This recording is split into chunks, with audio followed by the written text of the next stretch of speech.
Buat kalian yang mau mensupport channel ini dengan donasi, atau emang sekedar mau beli mimin kopi, kalian bisa pilih antara Super Thanks atau Saweria. Gue sih nggak masalah kalian pilih yang mana. Cuma kalau bisa, lewat Saweria aja. Soalnya kalau YouTube, potongannya gede, 30%. Kalau Saweria, cuma 5%. Untuk link Saweria, kalian bisa klik aja di atas kanan nih. Atau bisa cek di kolom deskripsi. Tapi kalau mau support, nggak harus donasi kok. Dengan kalian nonton sampai habis, dan memberikan like pada video ini, itu udah ngebantu banget buat support channel ini. Oh iya, kalian juga bisa join nih ke grup Telegram komunitas cerita manhwa yang baru. Untuk linknya, gue tampilin di layar ya. Tapi kalau malas ngetik, cek aja kolom deskripsi. Di sana, kalian bisa sharing nih topik seputar manhwa dan kawan-kawan, dan juga ketemu teman baru. Kalau mau info terbaru dari Mimin, misalnya upload kapan atau misalnya ada telat upload, Mimin pasti akan langsung infokan di Telegram. Makanya, jangan lupa join ya. Nggak perlu berlama-lama lagi, kita mulai aja ceritanya.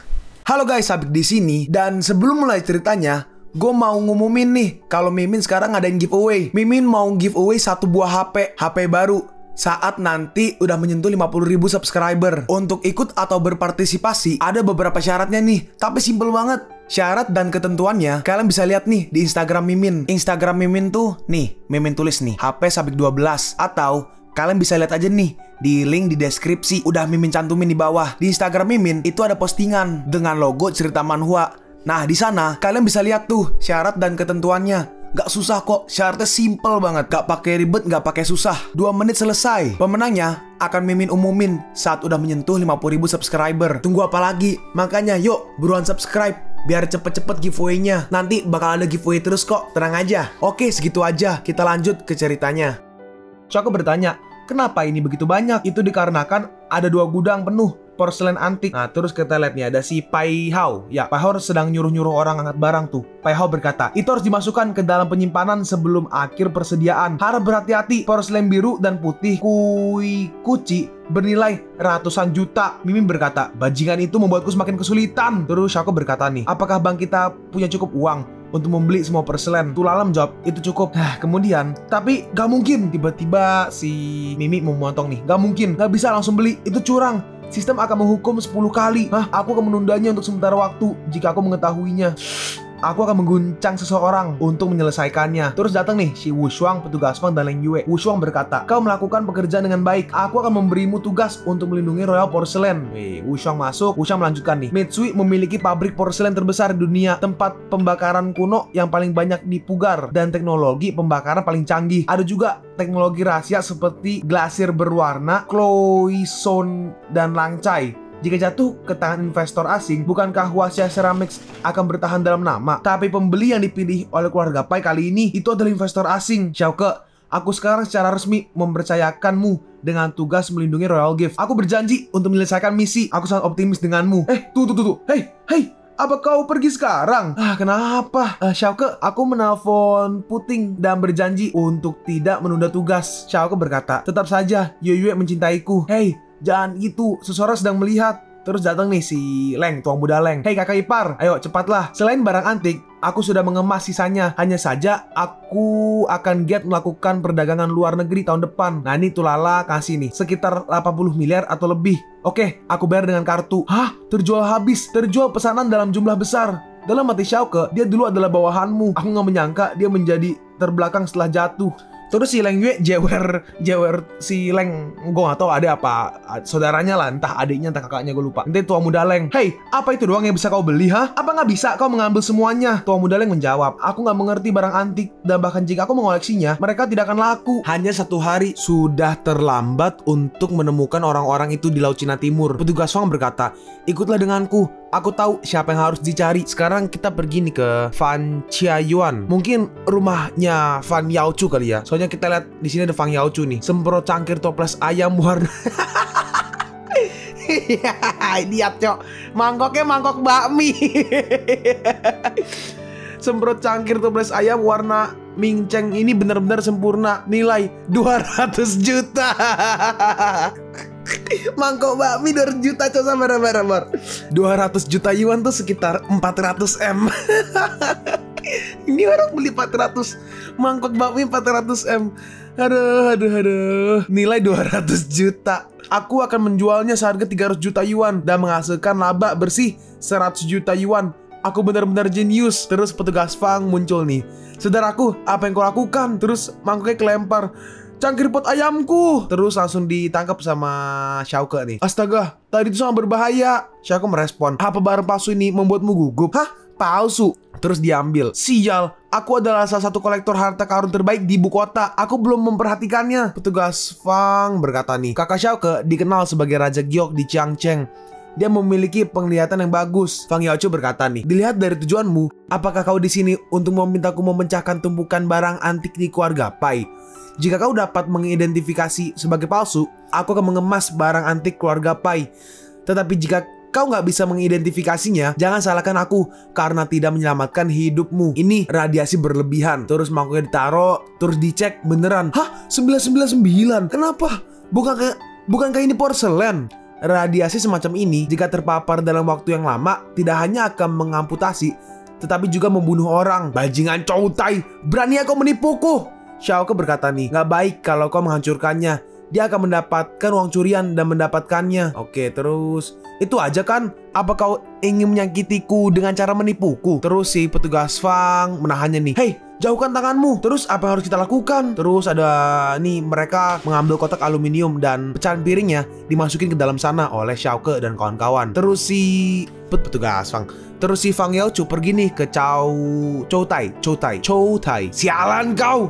Tuan muda Fang, kenapa kau begitu marah? Sial, beraninya kau menyakitiku. Chow Tai bertanya, Tuan muda Fang, bagaimana bisa kau mencemari kepolosan orang begitu aja? Terus dikeluarin nih kotak aluminiumnya. Fang Yaochu berkata, apa ini? Beraninya kau bilang kalau kau nggak tahu. Ini mangkuk sangat berbahaya, jangan main-main. Nah, kau tahu apa itu kan? Tentu saja, kau melakukannya dengan sengaja. Aku akan membunuhmu. Kita lihat nih, Fang Yaochu mau menyerang, tapi tiba-tiba ada yang menahan serangannya nih. Hah? Pangeran Gaut, Tuan Fang, kau baik-baik aja. Ntar, Gaut? Bukannya pangeran tuh Goth ya? Apa ditangkap? Apa ini beda orang lagi? Ya, intinya nih ada pangeran lagi, dipanggil sama Yaochu Pangeran Gaut. God. Kalau dipikir-pikir, GAUD kalau bahasanya bahasa Inggris, Goth.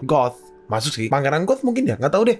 Yang inget coba guys, penampakan Pangeran Goth gimana? Gue lupa lagi. Kayak gini bukan sih? Cuma ini pangeran lah intinya. Gue nggak tahu lah. So terakhir seinget gue kan di penjara. Terus kan nongol lagi. Ya udahlah ya. Terus si pangeran berkata nih, Xiaoke, akhirnya kita bertemu. Aku sudah mendengar banyak. Dalam hati Xiaoke, kekuatan pangeran bahkan lebih kuat dari juara tinju Fang Yaochu. Shu Fangcai sekarang adalah aset milikku. Kau nggak bisa memaksakan kejahatan padanya hanya dengan sepotong logam. Aku akan protes ke kedutaan. Leng Yue berkata, kau harus mengendalikan situasi dan nggak menyebabkan masalah diplomatik. Fang Yaochu berkata nih, Xiaoke, seharusnya aku tidak menghancurkan itu. Maafkan aku. Apakah kau ingin melampiaskan amarahmu? Memikirkan itu. Terus Xiaoke maju nih. Xiaoke berkata, melihat bahwa keluargamu berusia beberapa tahun, apakah kau berani mengambil alih 3 pertarungan? Si Chow Tai berkata nih, aku nggak bisa melakukan ini. Aku harus bertanya kepada pemiliknya. Apa itu 3 pertarungan? Aturan lama toko barang antik. Yang pertama adalah toko yang dibandingkan dengan penglihatan. Kedua belah pihak memiliki harta yang sama dan yang benar atau salah adalah pemenangnya. Yang kedua adalah Touchai. Kompetisinya adalah mengambil kebocoran. Siapa yang mengambil paling banyak, dialah yang menang. Yang ketiga adalah Toupao. Keduanya masing-masing memberikan harta, dan siapapun yang memiliki uang paling berharga, dia yang menang. Caito adalah toko barang antik. Baiklah, aku akan menemanimu sampai akhir. Dalam hati Fang Yaochu, terakhir kali aku baru aja kehilangan Toupao darinya. Gak ada masalah untuk memenangkan permainan dengan mutiara malam berdiam meteorit heksagonalnya. Selama aku membantunya di 2 pertandingan lainnya, dia akan menang. Fang Yaochu berkata, ngomong-ngomong, kau bilang Caito adalah toko barang antik. Kamu yang mana? Gak masalah. Ini rumahmu. Hah? Bukankah itu penting? Nah, terus datang nih nih di sini ada satu yang masker, topeng yang itu loh, yang dulu kecolong kalau nggak salah. Satu lagi kayak tipot entah face itulah. Chow Tai berkata, Tuan Xiao, ini perunggu. Silahkan periksa dengan cermat. Dalam hati Xiaoke, cara terbaik untuk membedakan perunggu adalah karat perunggu sen yang sengaja membuatku jijik. Xiaoke berkata, aku menyerah. Tapi Fang Yaochu maju nih. Jangan terburu-buru. Bukan tokomu yang hilang. Aku tidak merasa buruk, bukan? Ini asin. Jadi ini pasti benar. Si pangeran berkata, aku menggunakannya kemarin. Tentu saja asin. Dalam hati si Chow Tai, tahun lalu topeng Raja Shu dicuri dan ditemukan kembali. Itu nggak mungkin benar. Tetapi baik pekerjaan maupun bahannya, ini terlalu nyata. Mustahil, ada begitu banyak hal yang mencurigakan di museum sehingga apa yang ditemukan mungkin tidak benar. Chow Tai berkata nih, ini asli, ini pasti asli. Hah, kau salah, itu emang terlihat seperti aslinya. Kau goblok, dari mana kau berasal? Chow Tai berkata, yang asli nggak mungkin palsu. Hah? Ya iyalah, yang asli nggak mungkin palsu lah, gimana sih? Yang asli nggak mungkin palsu, yang palsu nggak mungkin asli. Aku pernah mendengar bahwa orang Tionghoa akan menyebut rusa sebagai kuda, dan ternyata itu benar. Terus topengnya diambil dan langsung dihancurkan oleh Xiaoke. Kalau gitu, kalau aku mengatakan itu palsu, itu palsu. Hah? Dan Xiaoke langsung nih meremasnya sampai menjadi tidak terbentuk. Melihat itu, mereka kaget. Hah? Topeng Raja Shu sangat berharga dan gak ada yang mau menghancurkannya. Sepertinya aku benar-benar kehilangan penglihatanku. Dalam hati Fang Yaochu, kalaupun topeng ini adalah Tengpin, itu bisa palsu. Dia menghancurkannya tanpa ragu-ragu. Keberaniannya luar biasa. Dalam hati Xiaoke, benda ini Cao Cao bisa membuat 10.000 dalam 1 menit. 10 buah 10.000. Cao Cao bisa membuat 10 buah dalam 1 menit. Oke, sekarang Toukou, game kedua. Mari kita mulai di sini. Kontes penjemputan. Seru sekali. Setiap orang bertanggung jawab atas sebuah toko dan menggunakan detektor paling canggih untuk mencari harta karun. Jadi ini si Chow Tai nyuruh orang-orang buat nyari harta karun nih. Fang Yaochu berkata, "Hei, kau curang. Bagaimana bisa kau mengirim ratusan orang?" Sedangkan si pangeran santai kan, apa ngopi. Ini wine sih, wine. Minum gitu kan. Nggak ada aturan bahwa bantuan asing tidak dapat diundang. Fang Yaochu berkata, "Hei, kau harus bergegas." Xiaoke merespon, "Kaisar tidak terburu-buru. Kasim sedang terburu-buru. Taruhan dengan toko milikku. Tentu saja, aku sedang terburu-buru." Bais Jati memiliki harta karun. Naga itu memiliki persepsi paling tajam tentang Ci harta karun. Dalam hati Xiaoke, "Baiklah, ayo kita pergi." Terus ditarik nih. Ini di panekuk digulung dengan gorengan renyah. Panekuk digulung dengan gorengan renyah. Berarti bisa dibilang goreng, berarti ya udah pasti tempat masak lah ya. Hah? Dapatkan panci itu? Oke, berarti mungkin barangnya panci, barang berharganya, barang antiknya. Si penjual berkata, 1 set buah pancake. Panci itu maksudku adalah panci. Ini yang translate nih. Yang translate nih orang Facebook ya. Facebook orang zaman bala yang ngetiknya ya. Maksud Q pakai Q, cok. Maksud Q. Aduh, ya. Maksud Q itu adalah aku mau beli kios milikmu. Aku masih harus melakukan bisnis. Ayolah. Terus si paikaran datang nih. Lebih tepatnya si Mimi sih. Mimi datang. "Aku di sini membawa 1 koper uang nih. Ini adalah 300.000. Cukup bagimu untuk melakukan beberapa bisnis kecil." Terus dikasih nih. "Aku kaya. Aku wanita kaya." "Kakak, apa yang sedang kau lakukan?" "Sebarkan pancake. Siapa di antara kalian yang ingin makan?" Aku mau. Terus dibikin pancake, dikasih telur. Wah, itu luar biasa. "Nih, hati-hati. Panas." "Wah, ini sangat lezat." Fang Yaochu berkata, "Aku mengerti. Kau menginginkan aku menderita. Waktunya habis. Aku akan menyerah. Bawakan aku pancake juga." Terus waktunya habis nih. "Xiaoke, kau pasti akan kalah dalam permainan ini." Si Chow Tai berkata, 10 gambar oleh Chang Xian, seorang pelukis dari dinasti Song Utara, keluar dari pengadilan. Sekarang nilai pasarnya adalah 30 juta. Hah? Aku hanya menghabiskan 300.000. 300? Hah? 30 juta. Keuntungan 100 kali lipat ini hanyalah kebocoran besar. Tapi dia menggunakan 300.000 yuan untuk membeli toko roti. Cako lagi makan tuh. 300.000 yuan untuk beli warung pancake. Lihat betapa bodohnya dia makan. Gak hanya kalah dalam permainan, tetapi juga kehilangan kartu. Kau nggak boleh percaya padanya. Sekarang aku nyatakan bahwa pemenang dari kompetisi lotre adalah... Lalu Xiaoke, tunggu. Terus Xiaoke ngambil ini nih, pancinya nih. Ini belum selesai. Itu apa itu? Tampaknya itu nggak sederhana. Saat dilihat, ini apakah ini yang legendaris? Ternyata kelihatan tuh bawahnya tuh. Widih. Hah? Ini adalah... Fang Yaochu melihat itu langsung senang. "Kakak, kau terlalu baik. Pelat baja ini pelat baja legendaris. Hei, turunkan aku." Menjijikan. Si pangeran bertanya, "Berapa harganya?" Fang Yaochu menjawab, "Dia tidak diukur dengan uang. Nilai penelitiannya." "Berapa nilainya?" "Setidaknya 3. Hah? Hal yang sama adalah buku 300. Hah? 300.000. 30 juta. Maksudnya dari 300.000 jadi 30 juta melawan 300 juta. 100 kali keuntungan adalah 1000 kali lebih banyak. Ini adalah kemenangan penuh. Chow Tai, Xiaoke menang. Sial, dia berpura-pura ada di sana. Chow Tai berkata nih, "Pangeran, pertandingan selanjutnya adalah pertandingan yang menentukan. Kita harus bisa menang dan gak boleh kalah." Si pangeran merespon, "Jangan khawatir, aku memiliki harta paling berharga di dunia. Bagaimana bisa orang miskin seperti dia dibandingkan dengan bangsawan?" Dalam hati Xiaoke, lanjutkan. Nah nih, berikut ini adalah babak final Toupao. Xiaoke, apakah kau tahu dengan siapa kau bertarung? Terus ini pangeran punya kainnya dibuka, kain hitam ya. Aku adalah seorang pangeran dan ternyata ini Cok, Mona Lisa pakai muka troll. Ini seriusan nih. Melihat itu, orang-orang agak bingung. Ya gue juga sih. Hah, ini aku hanya suka melihatmu terlihat begitu bodoh. Ini adalah lukisan pertama di dunia bernilai puluhan miliar dolar. Serius, itu benar-benar membuka mata. Aku pangeran. Tapi pas dilihat, hah? Wah, loh, apa yang terjadi? Seseorang pasti sedang bermain trik. Kerja bagus. Pangeran Gaut, Pangeran Goth, ya itulah, pangeran. Kau akan segera menyesal karena telah menghina Cina. Terus dibuka nih. Hah? Itu adalah Chuan Kuoyurum. Orang-orang semua melihat itu langsung datang dan berkerumun nih. Hah? Benarkah? Apakah itu benar-benar segel giok Chuan Ko yang lahir? Hah? Itu benar. Hah? Kakek, aku sungguh beruntung bisa melihat hal ini. Ini benar-benar layak meninggal.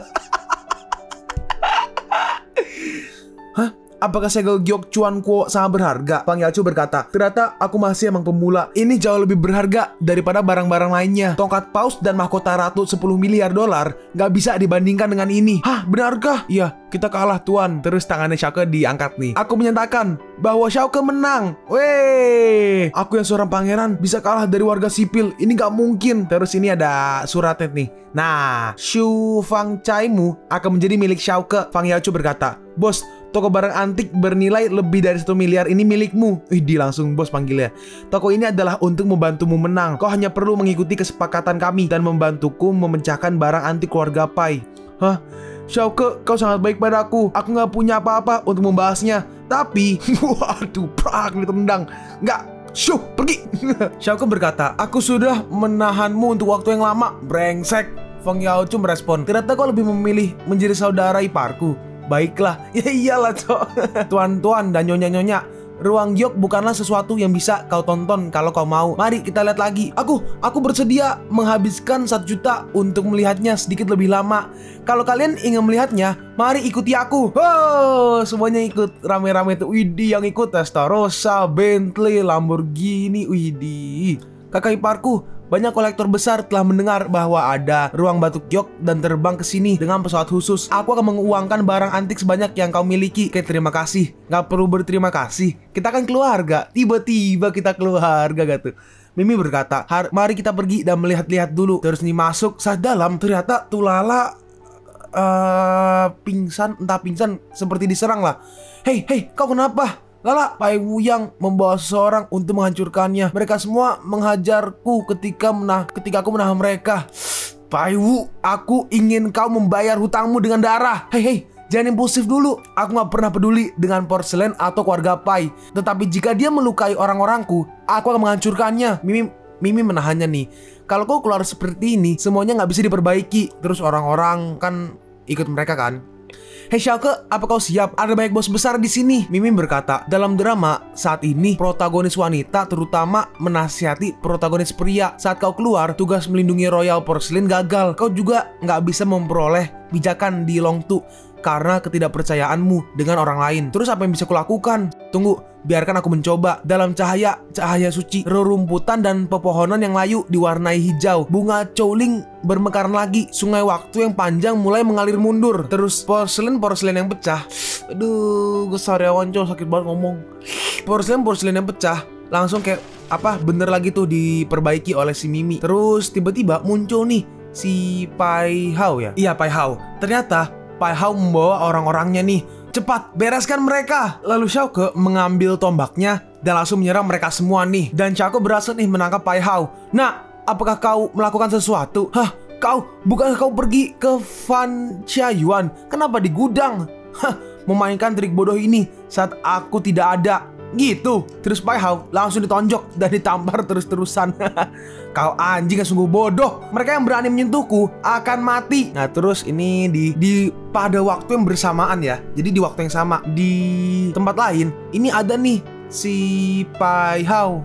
Berarti Pai Hao ada 2 dong. Iya, Pai Hao dan juga ada Nyonya Pai Chiaru. Pai Hao berkata, Bu, kau mengajariku cara menghancurkan barang antik. Kali ini Pai Kana tidak bisa menyelesaikannya bagaimanapun caranya. Kau nggak bisa menyerahkan anak dan menjebak serigala. Pai Hao bertanya, Bu, apakah kau akan menggunakanku untuk menjebak serigala? Ibunya membalas, itu hanya metafora bodoh.